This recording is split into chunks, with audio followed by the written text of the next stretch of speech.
Welcome to Quit to Win, the show where we explore the moments people had to let go of destructive pattern, limiting identity, and the internal battle in order to rebuild their life with purpose and clarity. Our today's guest is Patrick Harrison, former PwC accountant, ICF certified life coach, a co-founders of Widest Dream, competitive Ironman triathlete who has reached the half Ironman World Cup Championship, Muslim converted, and a man who has built a life most people only dream about and can tell you exactly what it cost to get there and what it was. Patrick turning point did not come from a breakdown or a dramatic crisis. It came at midnight in a client office, looking up for a laptop and thinking, this cannot be life. There has to be another, better way. That moment of broader clarity became the foundation of everything he has built since. A coaching practice, a business, a marriage, a faith, and a philosophy of higher performance that refused to sacrifice the things that made it all worth it.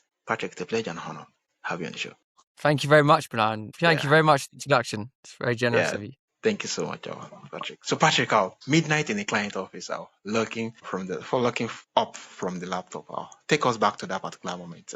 What had the week and months leading up to that to it actually look like, and what made that specific night the one where the thoughts finally broke through? Sure. So this moment happened when I was actually living in and working in Dubai, which is I grew up in London, in England, studied at Edinburgh University, and started my career with PwC in Dubai. And in the few months leading up to that moment, that really pivotal moment for me, I'd been working very hard. I was working late, often working late into the evenings, working on the weekends. I was drinking coffee just to get through the day. I wasn't sleeping very well. I wasn't exercising, wasn't getting much sunlight. I was stressed, I was tired, I was time poor. And we had this big deadline that we were working towards. And so there was this culmination of stress leading up to this moment. And it was otherwise quite an ordinary evening for us, actually, at that time. The deadline was approaching. So it wasn't out of the ordinary to be at the client at that time of night. But this particular moment, I was sat there and I remember I was sat there working and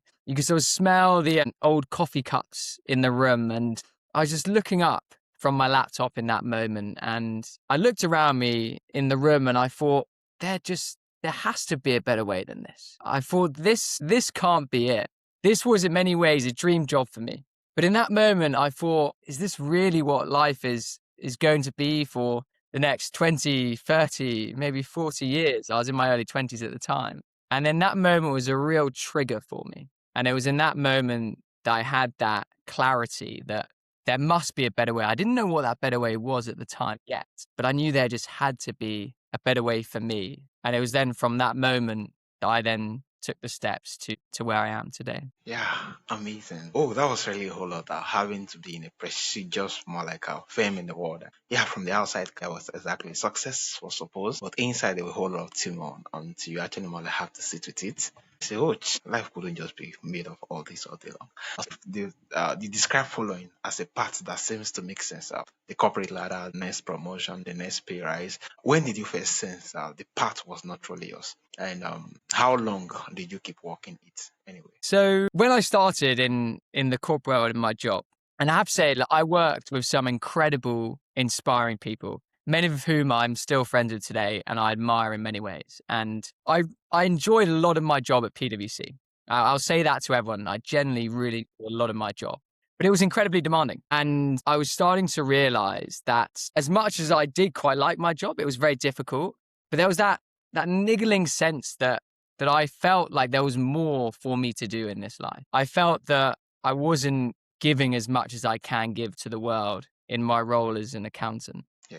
And that wasn't a sudden realization. I'd say it was something that was quite gradual. And it then led up to that moment that I shared earlier, where I realized there had to be a better way. And it was then from that moment that I started to think, okay, well, if this isn't the way for me, what is that way? And it was then a journey with ups, with downs, with setbacks, with obstacles to actually find for me what I feel like my purpose is, which as we are sat here today, I see my purpose being to inspire and educate people to live more fulfilling lives, which is what I do as a coach and is what we in our business as Wildest Dream do. Yeah, amazing. So you co-founded the Widest Dream and became an ICF certified coach. What is the gap you kept seeing in the people you work with and the things that prestigious career and external success consistently fail to provide? Yeah, so me and my co-founder, Jack, had this realization that we weren't alone in having that niggling feeling, that sense that something was missing. And looking back retrospectively, that something was a real meaning, real purpose. And as you said there, but on paper, if you looked at my CV, you'd think this guy's pretty successful. Like he's done what he should do in order to be successful and therefore to be happy. But there was just that sense that while it was a great job in many ways, I just didn't have that meaning or purpose. And I didn't know it at the time. I now see it looking back. But that was that thing that was missing. And my co-founder, Jack, who had a similar background in the corporate world, he worked at Kraft Heinz, and he had that same feeling that just something was missing. And we then observed in a lot of people around us, around our age, that they'd achieved this great level of success in very prestigious firms, in great jobs. They had good salaries, starting to build families. But they as well felt like something was missing. And so Jack and I decided to co-found Wildest Dream to help people who perhaps were in a similar position to where we were to find that meaning, that purpose, which makes life so much more fulfilling than just an impressive CV. Yeah, make life more fulfilling than, yeah, an impressive CV. Yeah, amazing. Also, you are a Muslim or converted, married to a Palestine woman. That is profound dimension of your stories that most high performance coach never bring into the room. How has your faith and spiritual journey shaped the way you understand meaning, purpose, and what truly means to live well? That's a great question.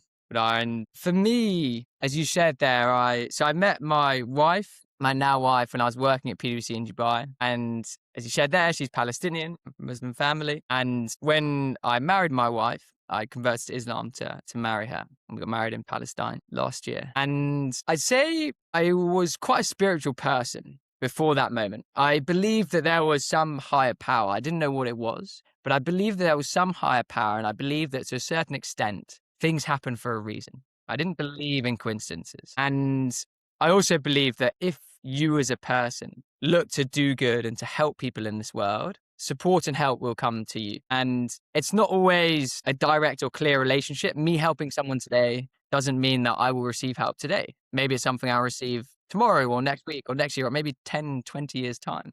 But I always believed this about the world. And then when I married and converted to Islam and started to explore Islam, I then realized that for me, I believe that higher power is God and Islam. And then a lot of things really clicked into place. And in terms of your question, how do I see meaning and purpose? Yeah.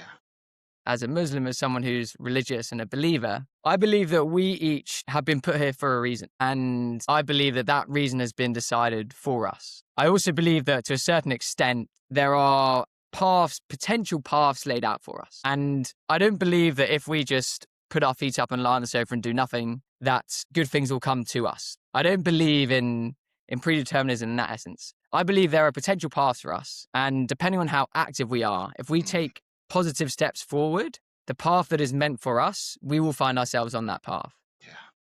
But there is also an alternative path, I believe, which is where we don't take inspired action. We don't look to grow, to improve. So I believe to a certain extent that in terms of meaning and purpose, it's already been decided for us, but we can only discover and live that path if we actively try and pursue it. Yeah, if we actively. I think that word got me. If we actively, because some persons actually have this particular quotes that make reference of, yeah, quit Sarah, what will be, and I usually have more like a thing against that particular quote, owing to the fact that, yeah, what will not be if you are not actively taking a decisive decision. So actually work towards more like yeah, something that is predetermined, possibility of it. If you just stay away without working on yourself to improve things, to become better, to actually more like at the end of the day discover that what will be, it's dependent on what you actively start doing over time, not just fold your arms and waiting for to more like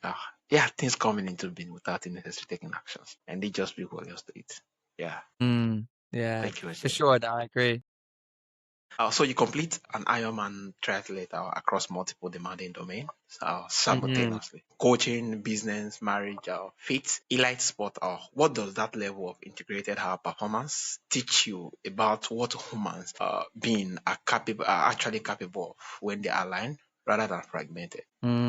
Sure. So I'd say when I started my career in the corporate world, I was incredibly driven. Still am very driven, but I was quite tunnel visioned. I had these sort of blinkers on, and I was ultra focused on what was in front of me. And I was throwing everything at my work. And I was performing, I believe, quite well in my work. But everything else was sort of falling at the wayside. My health, my fitness, my relationships. Because I was so zoned in on work. And I used to think that success was measured by our performance in the workplace and by our title and our salary and by our bank balance. This was how I used to see success. But on the journey that I've been on, I no longer see success that way. And I now see success as, yes, having an incredibly successful career, but also everything else around it. And in Wildest Dream and in the coaching that we do and the guys that I coach, we use something called the wheel, which is a coaching tool where we basically draw a circle and then we draw lines through the circle and you have little slices of the pie that is your life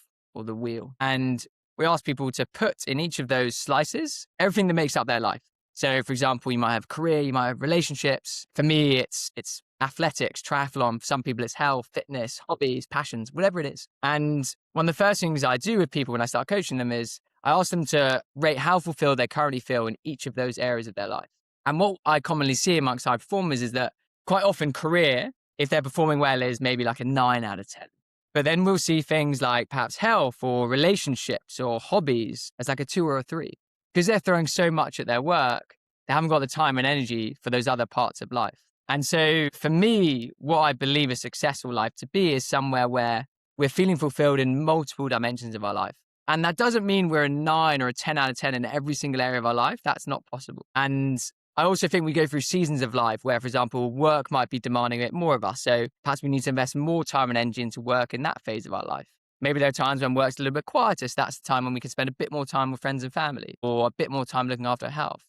But I think it's important, regardless of the season of life that we're in, that we make sure that we're doing at least something in each of those key areas of our life so that we don't completely turn the dial off to a 0 and do nothing in those areas. But maybe we keep it simmering at a lower level, just doing just enough to keep us maintaining in those areas of our life, to not let it fall at the wayside if we're pursuing something. And I think myself and the many driven high performers that I work with, our natural default is to work and to throw everything at work. But for me, a successful life is, yes, achieving great things in your work, but also having the awareness that there is much more to life than work, and relationships are a big one. That's something it took me a long time to realize. As I look back now, I, for sure in my early 20s, after I left university, went into work, I didn't spend enough time with my friends or speaking to my friends. And that's something I've realized later. And now I'm really conscious about making sure that I'm seeing my friends and spending time with them and dropping them a WhatsApp if I'm thinking of them. So that's something I've learned along the way, relationships and also around the training and racing as well. So for me, success is the integration of everything. Yeah, success, it's the integration of everything that's most important. So yeah, amazing. Thank you so much for sharing. So your widest dream roadmap is built around 3 questions. Who who you are, what you actually want, and how to get there. Why are these 3 questions so hard for high achievers to answer honestly? And what usually happens when someone sits with them for the first time? I think when people usually sit with them for the first time, it can be quite uncomfortable. And I think that discomfort is something that actually puts a lot of people off. But I also believe that discomfort is a signal that we should probably be doing this kind of thing. Yeah. And so what you said there, Benaiah, in our roadmap is the 3 chapters that we have of our Wildest Dream journey. So the first, as you said there, is what we call Know Thyself, so understand who you are. The second chapter is Know Thy Path, understand where you want to go. And then the third chapter is Know Thy Steps, understand how to get there. And now what I believe makes our roadmap a little bit different and unique is that often people jump straight to the path. They set the goals. But if you don't take the time to understand who you are, your values, your strengths, your passions, what you actually want to achieve from this world, then we can set goals that are misaligned with who we really are. And quite often this means we might climb the mountaintop only to realize that we've climbed the wrong mountain. And for some people, this arises in their 50s, in their 40s, maybe the midlife crisis. For some people, it comes a bit sooner. But if we don't take the time to reflect on who we truly are, then we can't set goals that are in alignment with what we actually value, what our strengths are, and what we're passionate about. So that's the really important first step, understand who you are. And then we can start to think about, okay, well, what goals do you want to achieve this year and beyond? So what's the vision for your life for this year, say end of 2026? What do you want your life to look and feel like? And then we come back to the wheel and we break down each of those areas, and I'll say, okay, in your career, what do you want your life to look and feel like by the end of this year? Okay, what about relationships? What about health? What about your passions? What about your hobbies? And then we also look beyond this year. So I say to the guys that I coach around this, look, pick a year, any year of your choosing beyond 2026. What do you want your life to look and feel like? And for me, because I've done my roadmap as well, I chose 2030. I've got a vision for 2030. Some people might choose 2027. Some might be 2035, 2040, whatever's meaningful to them. So to get people to think about that, like what do you actually want in the long term? And then scale it back to, okay, well, what do we need to do this year in order to move closer to that?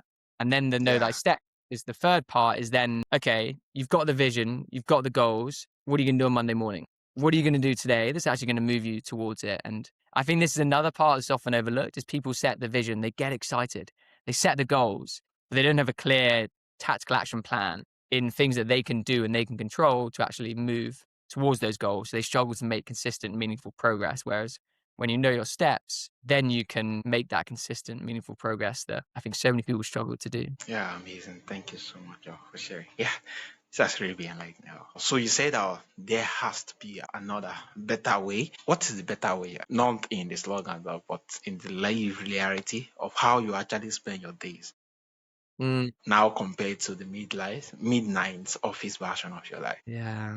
Okay. So how do my days look different? So I consider myself incredibly blessed to be able to wake up and do what I love in coaching and building a business, in training and racing as an Ironman athlete. And so for me, I'm very fortunate that I can wake up and I can sort of design my day. And I have some coaching sessions, I have some meetings, and I can design my day around that in terms of what I do work-wise and also the training that I'll do each day as an athlete. And I suppose whereas before, when I had that moment sat in the client office, work was dictating my life and everything that I was doing, including on the weekends and in the evenings. Whereas now I have that autonomy and control of my time, which is incredible. It comes with its challenges as being an entrepreneur, and as I'm sure you know, being an entrepreneur is challenging. There are certain things that are quite good about a corporate job, like the monthly salary, the clear progression path. There's a safety net that you don't have as an entrepreneur.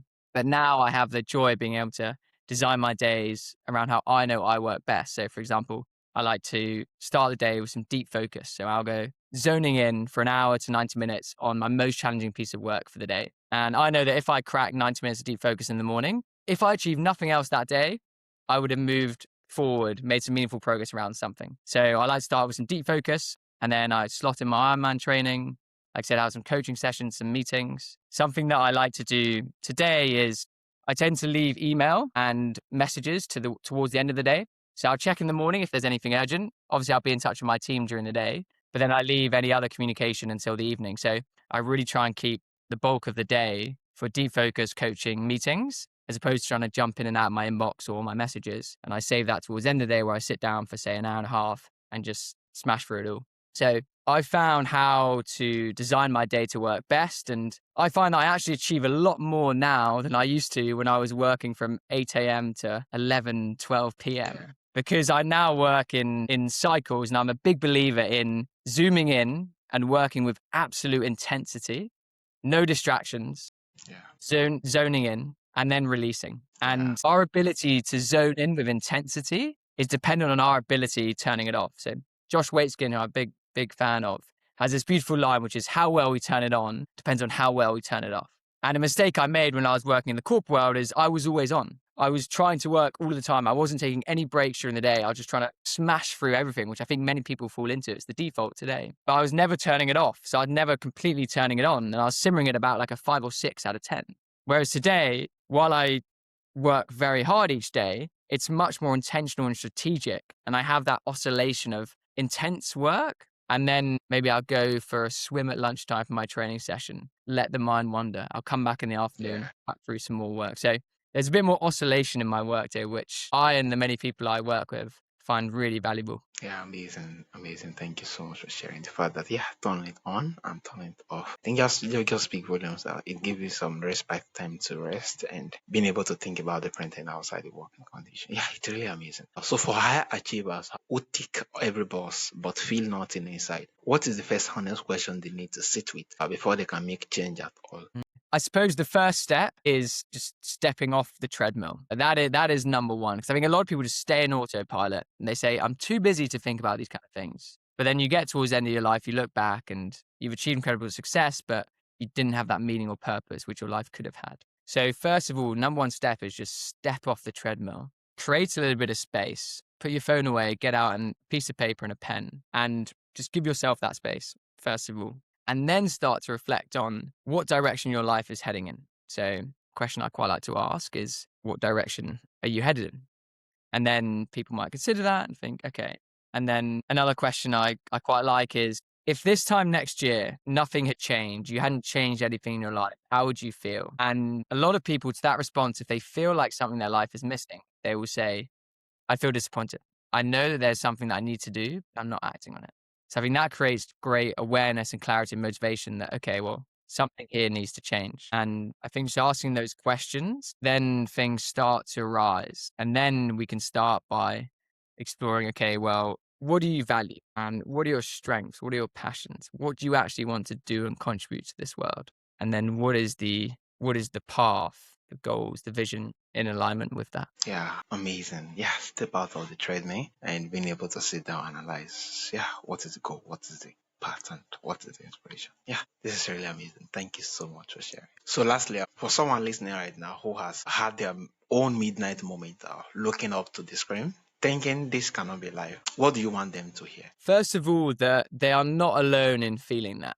There are many, many people who feel that too. So I'd say, first of all, it's okay to feel like that. It's completely okay. And it's very normal. I think that's really important to recognize first.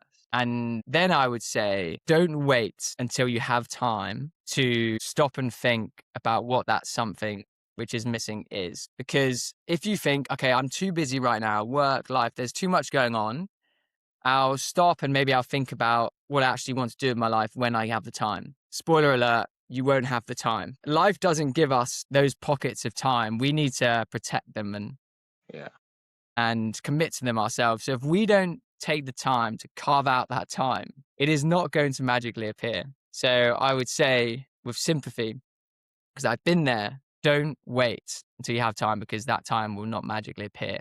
Create the time, create the space to stop and think about these things. And maybe that's sitting with a journal and a pen.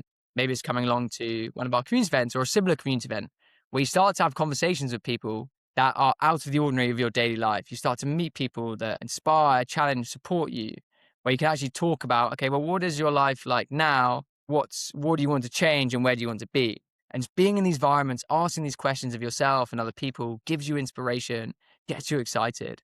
But there's a famous Chinese proverb, which is, if you do not change direction, you might end up where you're headed. yeah. And I think that's beautifully simple and powerful. And I think a lot of Mm, people feel like they want to make a change and they keep perhaps telling people around them, I want to make a change, but they don't make a change. And so they end up in the direction they're headed. So yeah. something there needs to change. Yeah, this just speaks volume about it. I think this analogy just speaks volume as though you're driving a vehicle. And at any point, the vehicle is not going to stop. You just have to put the brake in. Actually, I Mhm. have to create out time. Or else, if you don't, it's definitely heading towards the destination. And the destination might not be what you like or what you plan about your life. Yeah, this is really amazing. And thank you so much for sharing your heart on this stuff. So, for my audience who would love to reach out to you or connect together for coaching sections, where is the best platform? Sure. So we have our Wildest Dream official Instagram account, which has that name. I then have my personal Instagram account where I share a lot of what my life looks like and the different tools and coaching questions I ask people and the different things that I use as well, an insight into my training as well and my racing. So you can find me at High Performance Pat on Instagram. Like I said, we've got our Wild Stream Central page as well, where we share a lot of inspiring and actionable, tangible content there as well for people looking for meaning and purpose in their life. And then we have our website, www.wildstream.com, where we've got lots of free resources, the roadmap, which you mentioned earlier. We started to explore a little bit. We offer that for free. It's there. You can jump onto our website, download it. And if you want to reach out to us, please do drop me a DM at High Performance Pat, or drop us a DM on our Instagram Wildstream official page. Yeah, amazing. Thank you so much. This has really been amazing. Yeah, you look up to the laptop at midnight and knew something had to change. And that's from that moment you built a coaching practice, competed at world championship level, founded a company, embrace a faith, and build a life around what people and purpose that make it all worth it. Yeah, looking back, has really been amazing. So Patrick, thank you for bringing such a rare combination of rigor, faith, and labor experience to quit to win. Yeah, you remember that high performance is only worth pursuing if it is built around a life I actually want to believe in. It's one this audience need to hear. From our audience who would love to reach out, check the show notes and you see the link to training and coaching sections. Yeah, remember that this is another better way. And it begins the moment you're honest enough to admit you have been looking for it. Once again, it's really a pleasure and honor. Have you on the show, Patrick. Thank you very much, Benaiah. It's an absolute pleasure. Thank you for having me.